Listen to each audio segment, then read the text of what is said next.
અમદાવાદની ખ્યાતિ હોસ્પિટલ કાંડમાં મહત્વનો વળાંક આવ્યો છે। 7 ફેબ્રુઆરીએ ક્રાઇમ બ્રાન્ચે 8 આરોપીઓ સામે ચાર્જશીટ દાખલ કરી છે। 5670 પાનાની ચાર્જશીટમાં ચોંકાવનારા ખુલાસાઓ સામે આવ્યા છે। શું છે સમગ્ર મામલો? કોણ છે આરોપીઓ? કઈ રીતે કૌભાંડ બહાર આવ્યું?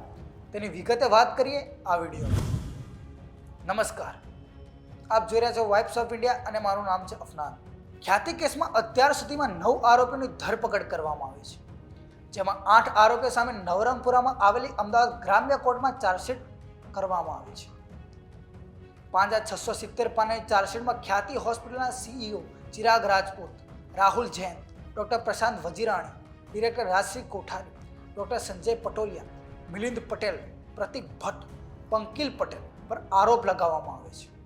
જ્યારે કૌભાંડના મુખ્ય સૂત્રધાર કાર્તિક પટેલ વિરુદ્ધ હજુ તપાસ ચાલી રહી હોવાથી ક્રાઇમ બ્રાન્ચ તેના વિરુદ્ધ અલગથી પૂરક ચાર્જશીટ રજૂ કરશે।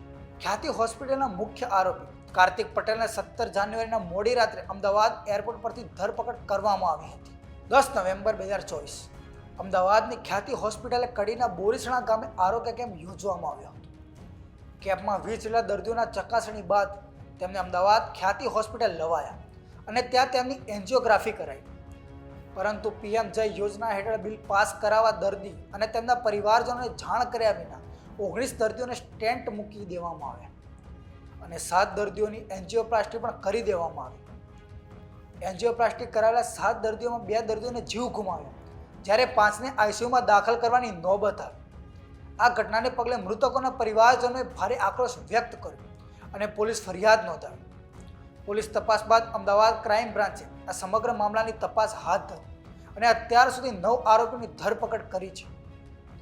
આ કેસમાં 105 લોકોના નિવેદનો નોંધાયા, 7 સાક્ષીઓના સીઆરપીસી 164 મુજબ નિવેદન લેવાયા અને 37 દર્દીઓની હિસ્ટ્રી કબજે કરવામાં આવી। એટલું જ નહીં, 34 બેંક ખાતાની તપાસ કરવામાં આવી, 19 ઇલેક્ટ્રોનિક પુરાવા, 36 ફાઇલો અને 11 રજિસ્ટર પણ કબજે કરવામાં આવ્યા। હવે મોટો પ્રશ્ન એ ઉઠે છે કે શું કૌભાંડ માત્ર આટલા આરોપીઓ સુધી જ સીમિત છે?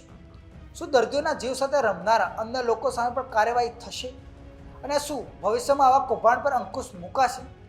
આ સમગ્ર મામલે પોલીસ વધુ તપાસ કરી રહી છે। આ વિશે તમારું શું કહેવું છે? અમને કોમેન્ટ કરીને જણાવજો અને જોતા રહો વાઇબ્સ ઓફ ઇન્ડિયા। આભાર।